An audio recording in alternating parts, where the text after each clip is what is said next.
Contacts కానీ industry పీపుల్తో నీకు పరిచయాలు కానీ అట్లా ఏమైనా ఉన్నాయా? లైక్ దాంట్లోకి వెళ్ళాలంటే ఏదో ఒక సోర్స్ కావాలి. సోర్స్ ఉండాలి. ఇన్స్టాగ్రామ్ అనే సోర్స్ నీకుంది, but other then that we need something, right? అవునా. సో అట్లా కాంటాక్ట్స్ కానీ ఫ్రెండ్స్ కానీ ఎవరైనా ఉన్నారా?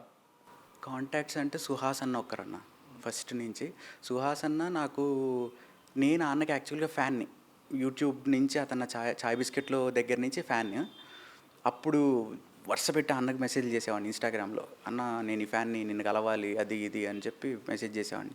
తర్వాత చాయ్ బిస్కెట్లో ఒకటి వచ్చింది, ఏమనంటే ఆడిషన్ వచ్చింది.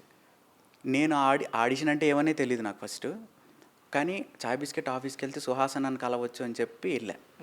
ఆడిషన్ బెబ్బా ఏమి ఇవ్వలేదు, కానీ సుహాసన్ కలిసి మాట్లాడా అనమాట ఫస్ట్. అప్పుడు అన్న నేను ఎక్కడో చూస్తుంటాం వీడియోలో అన్నట్టు, అంటే ఏమంటే ఏమి అన్నట్టు.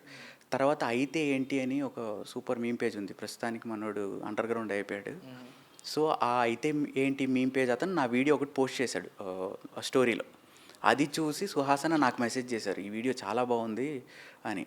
అన్న నేను నీకు పెద్ద ఫ్యాన్ని, ఒకసారి పైన మెసేజెస్ కూడా చూడండి అంటే, ఆ మెసేజెస్ అన్నీ చూసి అరే బాబు ఏంట్రా ఇన్ని మెసేజ్లు పెట్టుండవు, నేను ఎప్పుడు చూడలేదు, నీ నంబర్ ఇవ్వు అన్నాడు.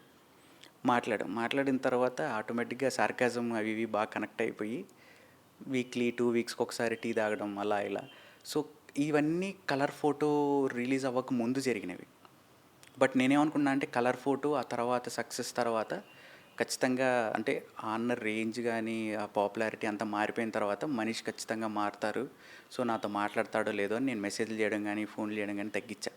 బాగా ఒక్కరోజు ఫోన్ చేశాడు, ఏంట్రా ఏమనుకుంటున్నారు అన్ని గురించి నువ్వు, ఈయన ఫోన్ లేదు మెసేజ్ లేదండి. సో అన్న అప్పుడు ఎట్లున్నాడో కలర్ ఫోటో తర్వాత అలానే ఉన్నాడు, మొన్న రీసెంట్గా కలిసినా కూడా అలానే ఉన్నాడు అనమాట. ఓకే. సో అన్న ఒక స్ట్రాంగ్ కాంటాక్ట్ నాకున్న దీంట్లో.